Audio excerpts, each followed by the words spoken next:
Good morning, everyone, and welcome to this, the second of the Quality Bus Masterclass series. Today we're looking at using data science to increase the success of your DRT scheme. I'm Kate Gifford. I lead on future mobility at West Yorkshire Combined Authority. Just before I bring in the other speakers today, we are going to be using Slido during this session. This will allow us to do some quick polls and gain your opinions. So it's really easy to set Slido up. You can use the QR code on the screen just now, or go and open a browser window and go onto it using the internet as well. Whilst everyone's setting Slido up, I will just quickly introduce our other speakers today.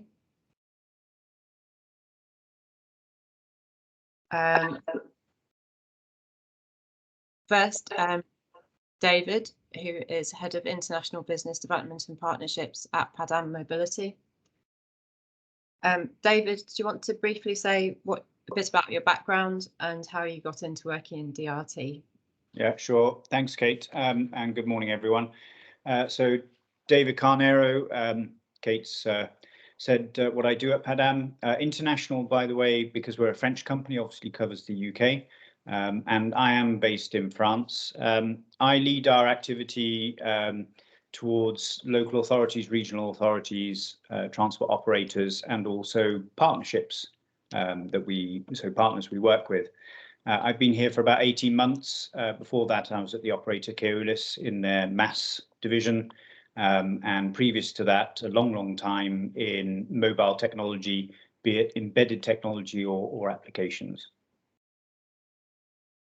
Okay, great, thanks. And Pete Ferguson, who's the CEO at Prospective Lab. Pete, can you say a bit about your background and your role at Prospective, please? Pete, you're just on mute at the minute. Hi, good morning, everyone. My name is Pete Ferguson. I'm the CEO of Prospective. Prospective is a data science company that's working very actively in the bus sector in the UK. We have been working primarily with operators and authorities to improve timetabling and scheduling of core scheduled transport, but have also been working around the planning and design of DRT services in conjunction with the way in which the wider public transport network is planned. My role, as you imagine, as CEO is diverse, shall we say, but been heavily involved from day one as one of the co-founders with the company. Started as a spin out from University College London. Okay, great. I think we're going to have a really interesting discussion today. I look forward to seeing lots of questions in the chat from participants, and thank you for the questions that you've already sent through. My first question, perhaps to David, is around what you think the role of data analytics is in implementing transport on demand, so demand responsive transport services in a particular region. Yeah, so I think the role of data from our perspective is really to de-risk a project. It can contribute to reducing costs. It can allow, for example, the right supply to be put in place at the right time. So, for example, at the beginning of a DRT service, you need less supply by definition than after 6 months and after 12 months. So it allows you to work out how to scale that up and bring that online. It also really takes away a lot of the surprises that can happen.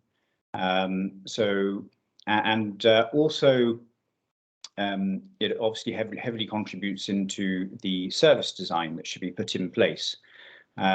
So we look at it as well as the base on which you build your hypotheses at the beginning, if there isn't a previous DRT service, and then you have something very concrete that you can measure against and see how it's performing. So that's for us, especially at the moment, actually. Data analysis is very important in that we're all affected by the current situation, things that are unknown, patronage that is down, and with all of that, then in my opinion, the data analysis before you do anything is critical. Okay, and Pete, is there anything that you'd want to add to that? Yeah, I mean, I absolutely would agree with everything David said. I think data, as everyone will know, is potentially absolutely central to delivering an efficient service. As everyone's aware, there's an increasing use of data in core public transport services, whether that's from providing better information to passengers via apps, through to improving the punctuality of services, through to supporting the evidence base behind the transforming city bids or BSIPs.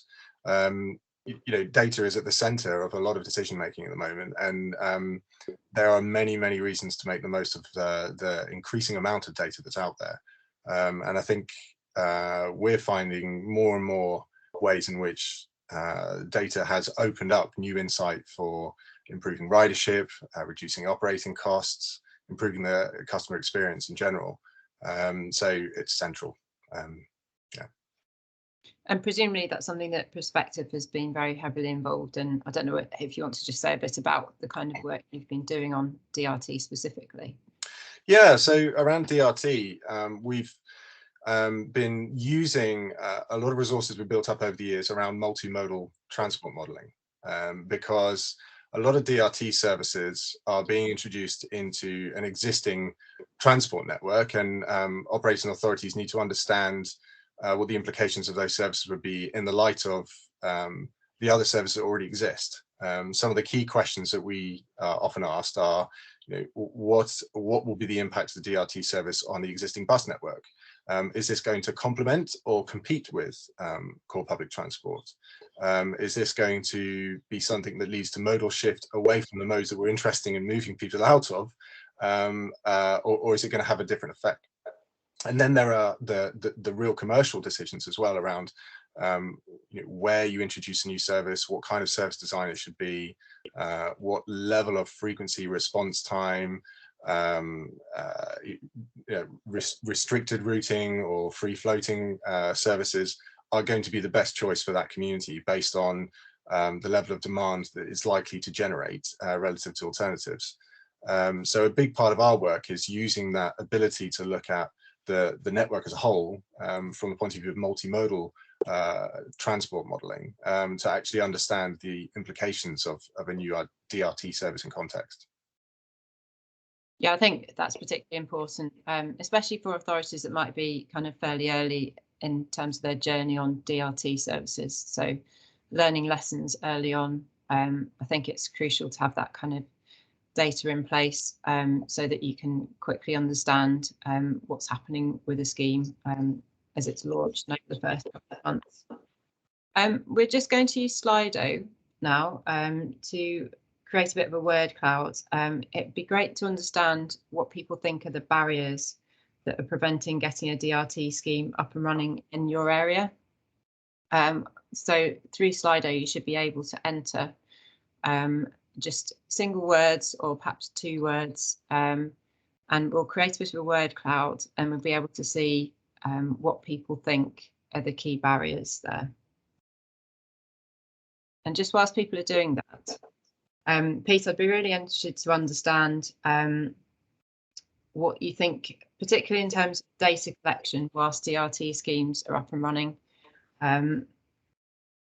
Can you tell us a bit about perhaps some of the work that you've been doing in terms of collecting the data? So when the DRT scheme's up and running, the kinds of things that you have been collecting. You mentioned transport modelling a bit, and obviously that's kind of more before the scheme starts. But yes, once the scheme's up and running, the kinds of things that you've been looking at for clients. So we're working very heavily in the core public transport services around monitoring and improving daily operations. And there are some key attributes of a service that you need to be looking at in order to understand where there's opportunities to improve the alignment of the supply with the underlying demand, to improve the efficiency of the way in which the service is being operated. So you're removing or minimizing unnecessary time in a schedule, unnecessary time in an itinerary for a vehicle, and to maximize essentially the utilization, the use of every single bit of resource you've got. And so, you know, there are a lot of tools at the moment, a lot of data sets at the moment can really be very helpful around DRT planning and delivery that are coming from other parts of the ecosystem. So BODS, for example, is a huge benefit for DRT planning, because BODS is providing not just information about the public transport network in terms of scheduled services, but it's giving really rich understanding of how travel preferences are changing from one place to another. You can infer a lot just from the operational data from BODS. We also partner very closely with the scheduled ticketing providers. So where we're working on behalf of an operator or authority now through enhanced partnerships, we can access the origin destination information associated with passengers on the core public transport network. And that's immensely useful for understanding particular moment with changes post-COVID, how demand is shifting from neighborhood to neighborhood for travel and public transport. So I think the key things we'd be wanting to look at during operations is the data that helps you understand the service efficiency, but also the data that gives you an understanding of how well your service is aligning with where the actual origin destination demands are for passengers. And just picking up on that point, because on the word cloud, it looks like, apart from obviously the kind of key barriers of things like cost and risk and funding, one of the things that's come up as quite an important risk is demand confirmation. So I don't know, David, whether you've got any insights to offer in terms of how you would look to assess demand for a service before setting it up, and how you've gone about that process, perhaps giving us some examples. Yeah, so in terms of the demand, so that's part of why we established this partnership with Prospective, actually. So in terms of the demand, it's normally done either with the authority or consultants working on behalf of the authority, or what we're trying to do in terms of bringing a solution to an issue is to be able to come in with Prospective and do it on their behalf. So there are lots of examples where the authority doesn't have the resource to do it, to do the data analysis beforehand. So we've seen that, and that was actually at one of the reasons why we set up this partnership, was to be able then to go to authorities that don't have the resource and say, well, we can do this on your behalf. There, in terms of what is used, I'll actually pass that back to Pete in terms of what he actually uses in terms of the transport models and how to generate demand. But part of what we're also very interested in working together is that Prospective don't just do demand, they actually work on the supply side as well, and the two are very much joined. So Pete, do you want to explain a little bit more? Yeah, sure, happy to. I mean, to some extent, we're kind of answering the wrong questions, aren't we, David? Really, you could say quite a lot about monitoring in operation of the actual DRT service. I think where we do a lot of work is around forecasting demand before the service is running, and having a framework, a model with which you can understand where to move next once the service is up and running. Because you essentially are validating your models with the actual information coming through from the operations. But the key to this is actually having a solid understanding of where you think a DRT service will be competitive with private transport, and ensuring that it's deliverable, because you need to think about the knock-on effects on the rest of the public transport network of increasing demand at downstream stops, things of that nature. So what we do is we utilize, as I was saying earlier, a lot of the ticketing and timetabling data from the core public transport network, and we combine that with essentially some of the core transport modeling activity that you may be aware of within your own local authorities, that's looking at essentially the propensity to travel under different conditions. this idea of kind of demand elasticity. How sensitive are local populations to changes in travel time, changes in costs, and what will their behavior be when you make that change? So we use data sets like the National Travel Survey, which gives something like 100,000 responses per year of travel preferences by mode, by destination, for purpose. And we combine that with a very rich representation of the supply side, if you like, the multimodal transport network across the UK. So we've built a system that looks at the transport network consistently across the whole country as a result of work we've done with central government departments, that now gives us an ability to come in and look at individual studies in local areas with a consistent representation of the whole transport network. And that means you can take a set of information about general preferences for travel by different modes and can tag that, combine that with an understanding of exactly what's available to individuals from each neighbourhood. And it's a combination of those two that enable us to say, well, if you were to increase the frequency of this service by X, then you would expect this change in ridership. Or if you were to introduce an extension of the bus network with demand responsive transport, then you would expect this kind of response. So it's a very elaborated process, which I won't go into the full details of, but you get a sense that there's some core national data sets that then being combined with a kind of rich representation of the actual underlying supply network. Okay, thanks. I think that's really interesting. One of the things that's really come up clearly in the word cloud is around cost and funding of DRT schemes. And certainly in our experience, trying to build a business case from a public sector point of view for DRT schemes, that really relies on having really solid evidence and also being able to demonstrate that kind of demand that you've already talked about. So I think there's a real strong relationship there between having good data at the outset of when you're planning the scheme and being able to build a strong business case and then being able to deliver a successful scheme, obviously, when you get further down that sort of line. We're just going to move on to the next question on Slido, if that's okay.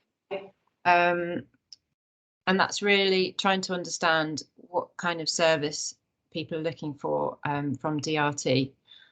So whether it's a rural transport service or whether it's more of a feeder into the mainline station, or whether it's more about providing community transport or school bus or social care transport. It's really interesting to understand what participants are looking for from a DRT service. So if people are able to have a go at answering that, I think we'll have a look at the results of that in a second. Just whilst people are filling that in,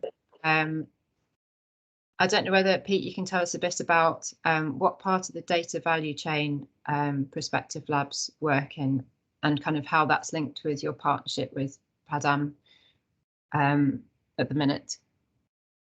Sure. So essentially, you think of the relationship between ourselves and Padam as being one of conjoining together the benefits of working in the core public transport environment and with DRT, because we have a long background of working with operators around core public transport services. We've got a lot of data and a lot of analysis associated with the elasticities of demand associated with changes in frequencies on core public transport. And by combining that with information coming from the DRT service, it gives you a sense of how the two systems will work together or not, as the case would be, depending on how you plan it. So the kind of value chain, the relationship is really about bringing together information from different sectors to have a more integrated solution. The way in which we're working with Padam is to provide that extra insight pre-launch, so that the design of the services are as closely aligned to the best estimation you can have of what demand would be, and that, as I said, you've got that framework for making improvements post-launch that gives you a sense of not just responding to the data that's coming in, but actually improving your models about how the transport network is behaving as a whole. I think there are a number of questions that are on the minds of both operators and local authorities when they're introducing these services that require you to have that wider network view when you're making these decisions. So I'll give you a few concrete examples. So one is where you're introducing DRT as a feeder service to a mainline station or to other bus services. That will have implications for dwell times, boarding times on the core public transport network. And you may not even have the capacity on the core public transport network under the existing conditions to cope with the change in demand associated with the DRT. So there's all sorts of scenarios where you really need to understand the implications of the DRT service on the rest of the network and vice versa. So, you know, this idea of doing the planning in a comprehensive way when you're introducing a specific service means that your decision making is not only going to be more accurate when it comes to estimating demand for that specific service, it also gives you that ability to look at the implications of DRT on the wider network. So one of the things you started to touch on there is thinking through different scenarios for DRT and kind of almost testing those and the impacts of those on the rest of the transport network. Is that something that you've actively done as part of the kind of planning process for DRT? Yeah, absolutely. I mean, where we've worked before, it's often you know, a range of different DRT solutions are being considered, whether it's airport transfer through to dense inner city DRT service provision as a competitor to private transport, or community-based transport, situations where the operators are thinking about converting scheduled transport services to DRT. So there's a range of contexts where we're coming in and looking at different scenarios for different service types. And one of the things that I think is particularly important is to combine the way in which you're modeling the specific service that you're considering with the way in which you're estimating demand, because depending on what you introduce, you will generate different levels of demand. So it's not like in each community there's a fixed level of demand for DRT in general. And then you start to decide what kind of DRT service you're going to run. Depending on what you introduce, you will have a different effect on likely ridership on that service. So let me give you an example. If you're thinking of introducing a DRT service into an environment where there's quite a good public transport network already, and where average incomes are quite high, where car ownership is quite high, you need to be introducing a DRT service that's competitive in that environment. So you want to be looking at fast response times, the cost per mile. The passengers will be less sensitive to cost per mile, but they will be sensitive to the level of convenience. If you're introducing a DRT service into an environment where the public transport network is weaker and DRT is compensating for that, you need to be designing your service with an understanding of how that will compete with alternatives. So simulating, modeling the supply side as part of the process of understanding demand is really critical. So I think when we're talking about scenario planning, when we're coming up with different solutions, we look at both sides of the equation, and that means you end up with a kind of design process that is quite iterative. You come up with a set of options for the supply side, you test that, you look at the kind of demand that generates, and then you go around until you get to a point where you've got what seems to be the right balance between what you're having to deliver as a service and the level of demand you'd expect for it. Okay, thanks. That's really interesting. David, one of the things that we've touched on so far but haven't really discussed in detail is when you're designing a DRT service, how do you ensure that you specify it in such a way that it doesn't compete with public transport services on the existing network? And obviously that's quite a challenge, particularly in areas where you've already got a fairly decent public transport service. I don't know whether you can talk a bit about some of the case studies of perhaps where you've been working and how you've tried to ensure that there's no competition. Yeah, absolutely. So the first thing is through the work we can do with Prospective of we're looking at the whole public transport network. And I think that's a very, very important place to start. So it's understanding where the structural transport network is, what frequency it's running, what's the network coverage, et cetera, et cetera. And then once we have that output from the likes of Prospective, then what we can do on our side is actually implement. We can implement the DRT service in a way that we can guarantee it doesn't compete with the structural transport network. So what do I mean by that? So what we do is we have non-compete functionality in our platform, specifically for fixed line buses. And so when somebody asks for a journey between point A and point B, and that journey can be done by a fixed line bus, then we will not accept the DRT journey and actually refer them to the specific timetable for that bus line, for example. And it's not as basic as that. So what we can do is we can work with the authority, because again, in rural areas, for example, there may be a fixed line bus at certain points in the day, but not others. So there, what we can do is we can actually work in a way where we define what time frame around the fixed line bus. So for example, if there's a fixed line bus due in half an hour, so we set the parameter that if the journey is within half an hour of the fixed line bus passing through, then we return that response, i.e. please look at the fixed line bus. But if it's an hour away from when the fixed line bus is due, then we propose the DRT journey. And that's entirely configurable. So by time, by day, and so we really put that forward in terms of the conversations which happen between authorities and operators, and ensuring that the commercial bus lines are not affected. And we're particularly sensitive to that because at the moment they can be running at 65 to 70% of patronage. So we're very sensitive to the fact that we really need to demonstrate in a very concrete way that we're not going to take patronage away, but what we can do is add patronage to. So, and there in terms of adding patronage to, they have all kinds of service designs around feeder, be it train stations, be it fixed line bus routes. So that's how we add patronage to a fixed line bus. So as I said, we're very sensitive to that. You have the analysis before the service is delivered, then you have the ability to implement the rules during the service, and of course you have the continual analysis in terms of how it's performing, what it's doing, and reporting. Okay, thanks. That's really interesting.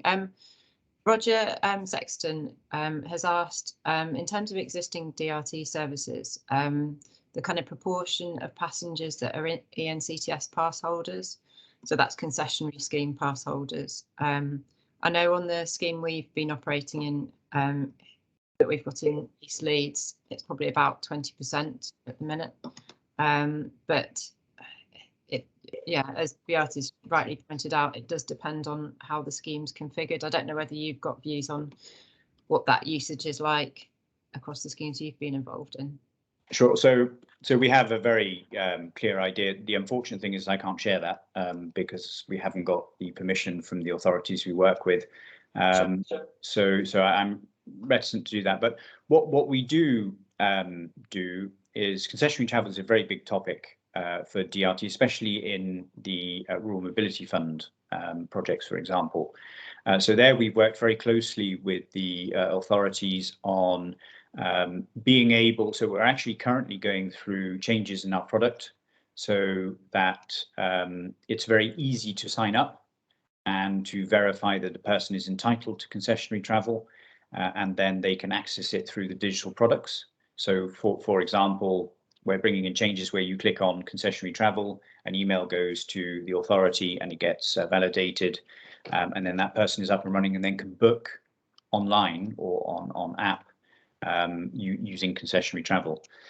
We work with Ticketer to be able to accept, to be able to validate the concessionary travel passes via smart cards on board. And then also what we're doing in the back office is making the reporting. We're currently, we can do reporting today, but we're actually working on making it better and easier for authorities to use, to then be able to go through the reconciliation process with very concrete information in terms of journeys, origin, destinations, cost. The cost of the trip should have been, if it weren't concessionary travel, and other data that we can supply to them, so then that process runs smoothly. I would say that concessionary travel is something that's been, I'm going to say, fairly neglected up until now as it relates to digital DRT projects, and that's something that we've, again, coming from a public transport heritage, we've noticed that very quickly, that had to be dealt with and had to be better in terms of what was proposed. Okay. But I can't give percentages without permission from the authority. So no, that's fine. One of the things that we're going to look at now in the next poll is what are the key objectives of a DRT service? Mark, I don't know whether you can go on to, yeah, that's it. So some of these things we've touched on already, but it'd be useful to understand what people's key objectives are around DRT. And then we'll try and explore some of those in the questions a bit. One of the questions, just whilst people are filling in that poll, one of the questions that's come in advance of this webinar was around whether any analysis has been done on the usage of the DRT schemes in North East Herts.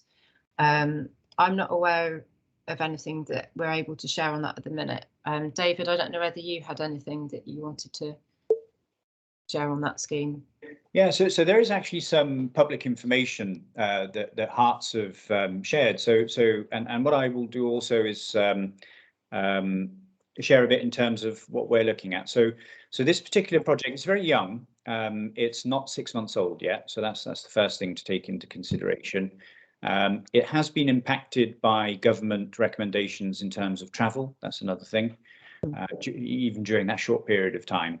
But on the basis, so that was responding to a very particular requirement. So there was a lack of transport around, in particular, a town called Buntingford, and in particular, the journeys between Buntingford and key hub towns around Buntingford, where you can get access to train into town buses and the like.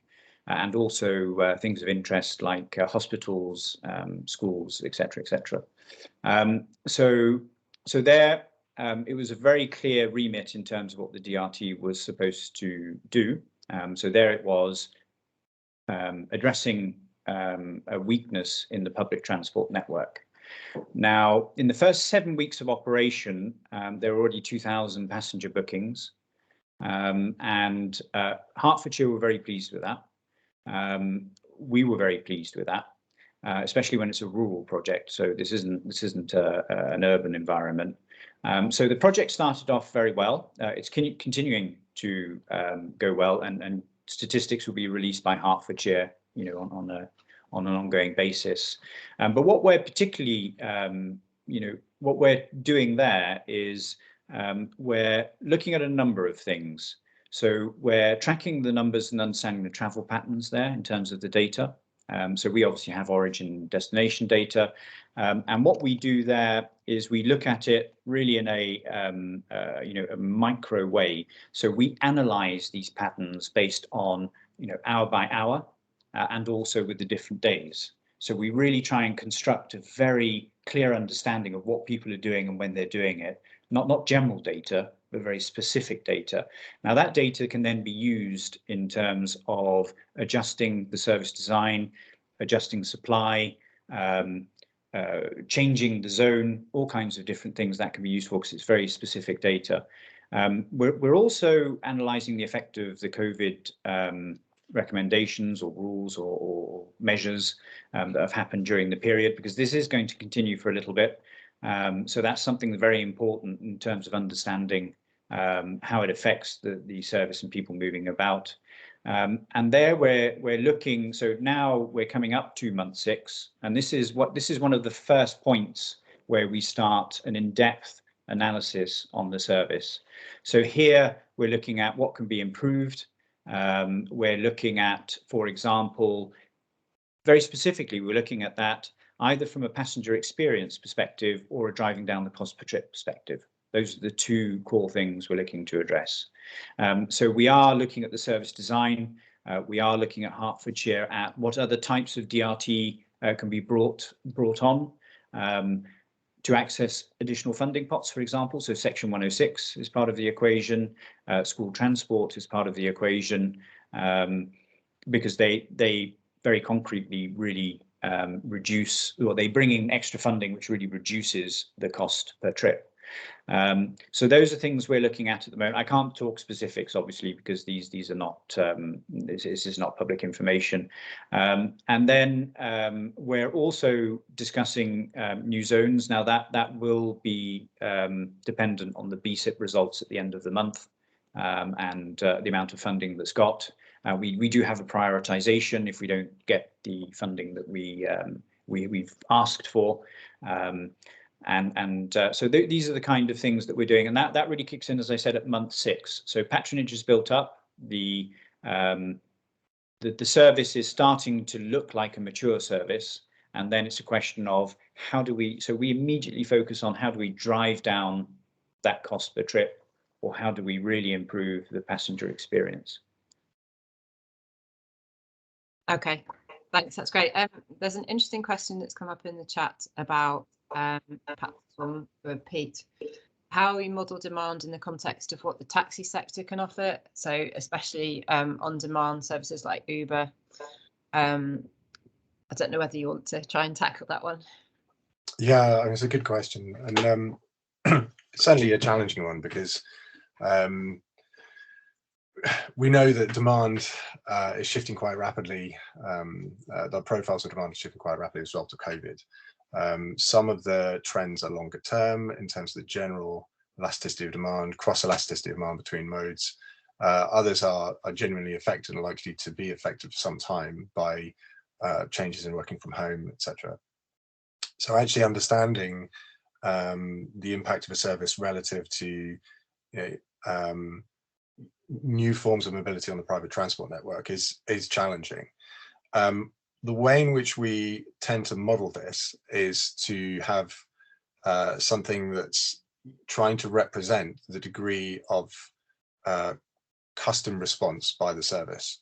So a DRT, if you like, is on a sliding scale between a bus and a taxi, where at one extreme, a DRT is in effect a taxi because it's picking someone up from their address, taking them to their end destination, and will deviate quite significantly to pick them up.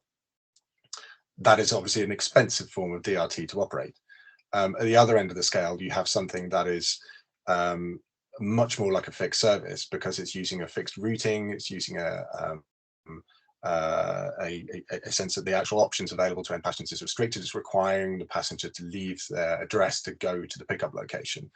And so we have modeled essentially the likely effect on demand of moving on that across that scale of taxi through to bus is one of the parameters.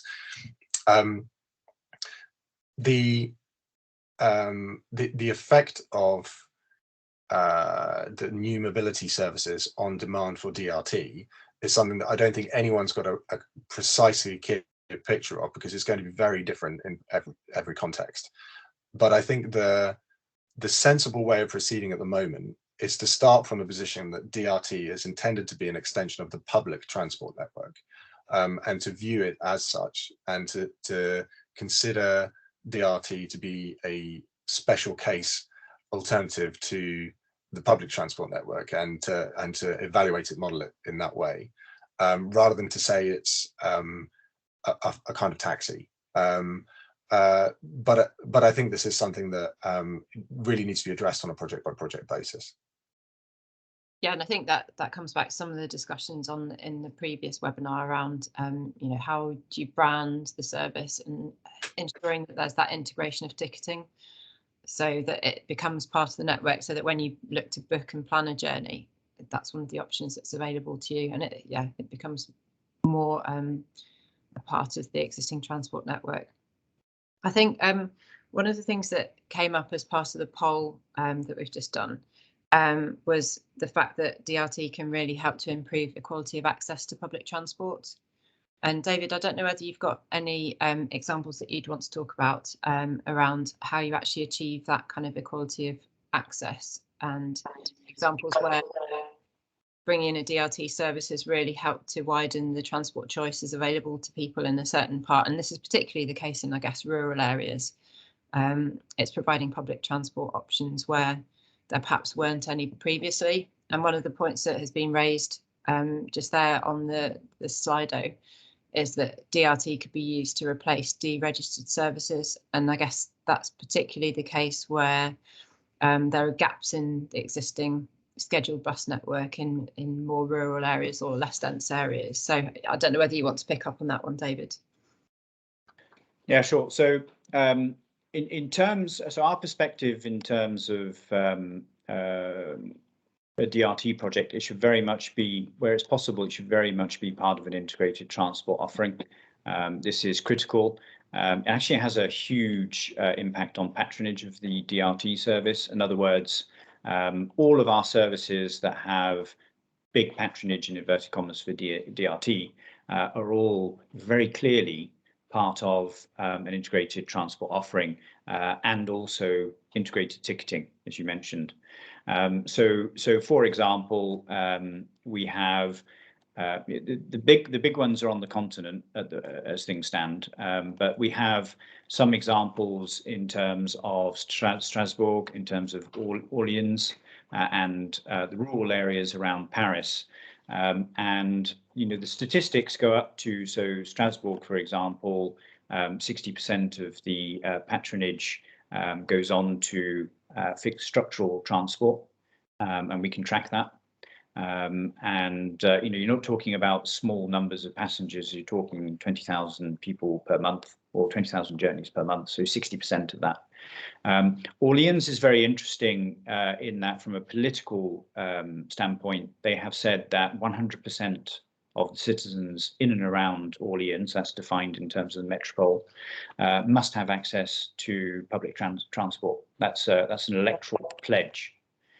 So what we've done a hell of a lot of analysis and morphing how the DRT service operates with them and the operator Keolis. And that, so there we're doubling actually the supply. So that's going to grow to a 40 bus DRT service. And we're looking, well, actually it's not looking to anymore.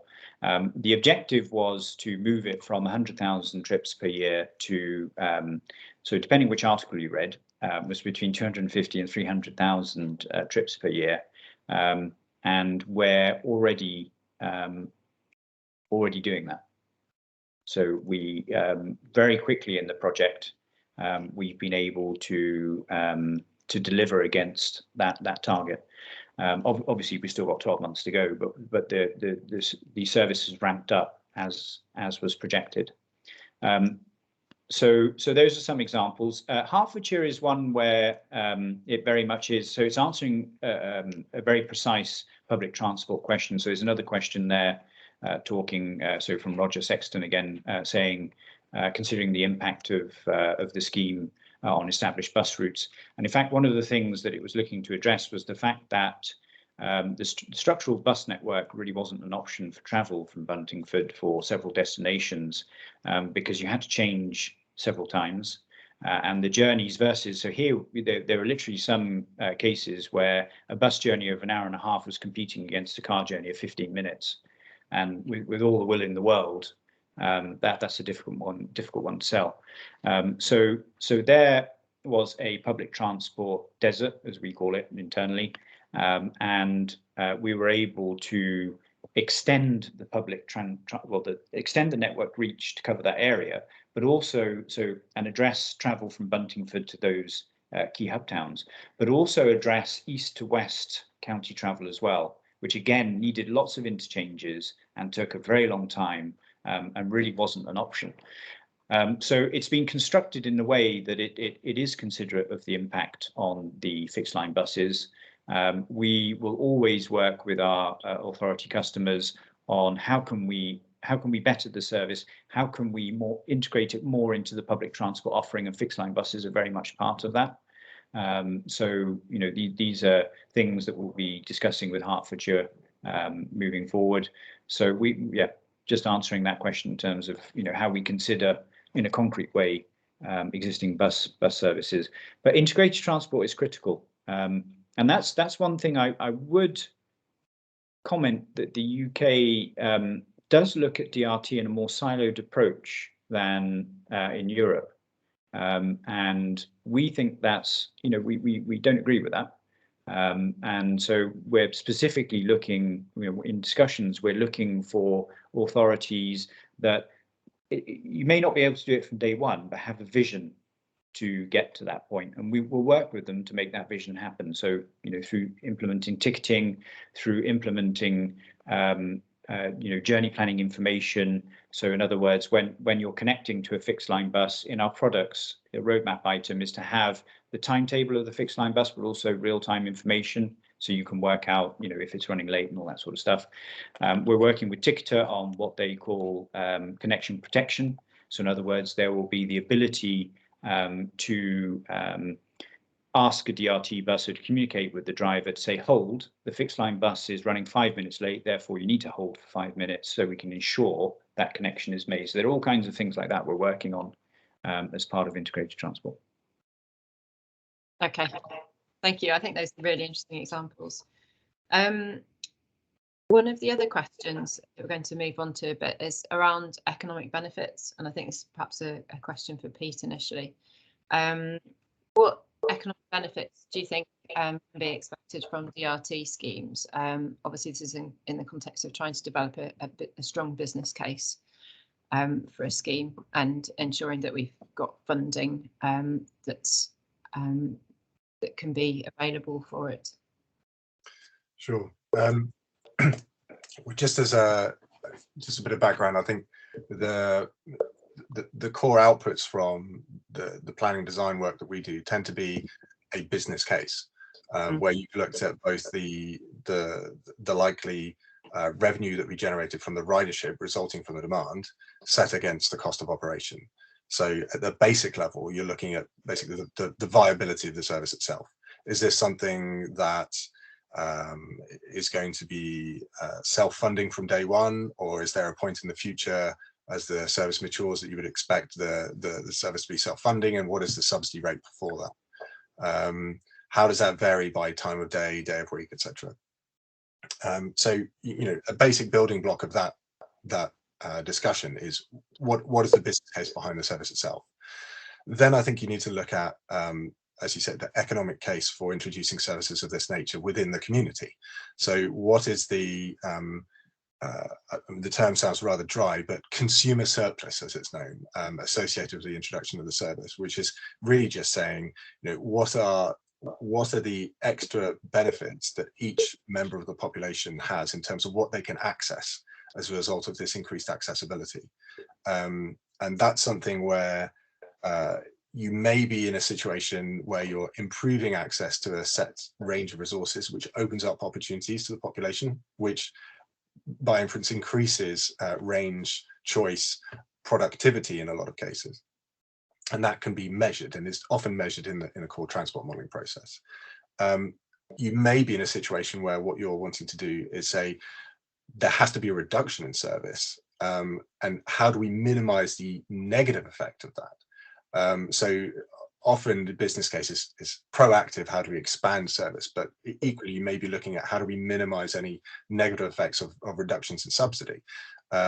So we try to provide information on the core service itself in order to understand its kind of financial viability, and then we look at the effect on essentially travel times, travel convenience to a range of destinations across the network as a whole, and look at the effect that's had on access to resources, access to opportunities for the population.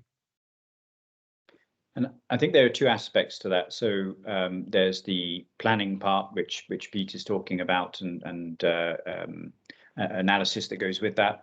Then there's also the flexibility of the DRT platform and what it can do. And there really, as the project moves forward, through the data you collect, the operational data you collect, you can then make decisions on what to do. So very concrete examples in Lincolnshire during the pilot that we're running in Gainsborough.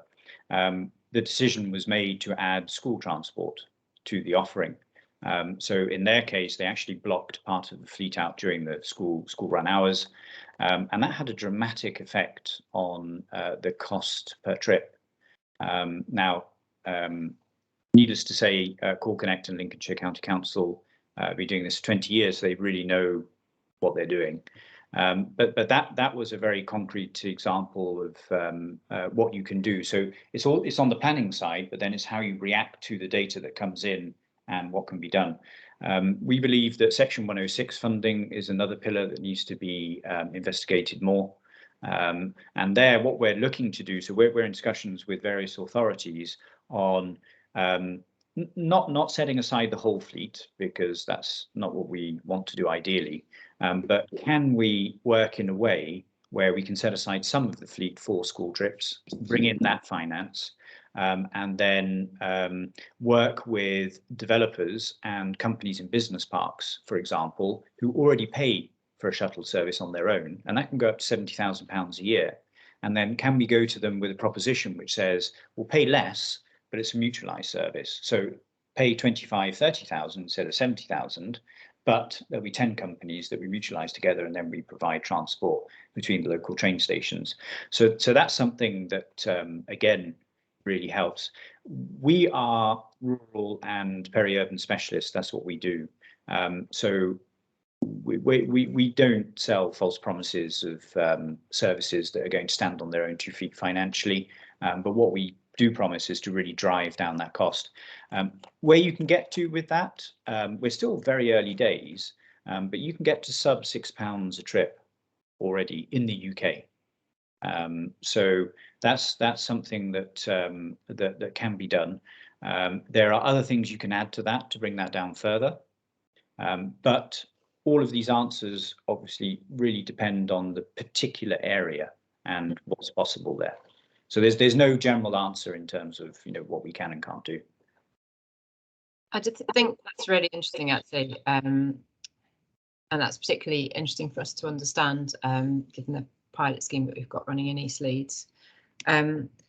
One of the things that we've touched upon is in terms of data collection, and obviously, Pete, as you mentioned, in terms of building a really strong business case, data collection can be costly, especially in the planning phase of a DRT scheme. Have you found ways in which you've helped your clients to justify the additional spend on data collection up front to help with the planning and kind of implementation of a DRT scheme? Yeah, I think there's probably 2 things I'd say to this. Firstly is any cost associated with analysing a service up front is going to be a lot smaller than potential costs of getting the service wrong. Right? So data and planning time costs a lot less than vehicle driver time over many, many days, weeks and months. So these things need to be looked at in the round in terms of what is the long-term implication of making the wrong decisions. And having a kind of an evidence base behind the decisions you made, in terms of just really having a justification for the investment.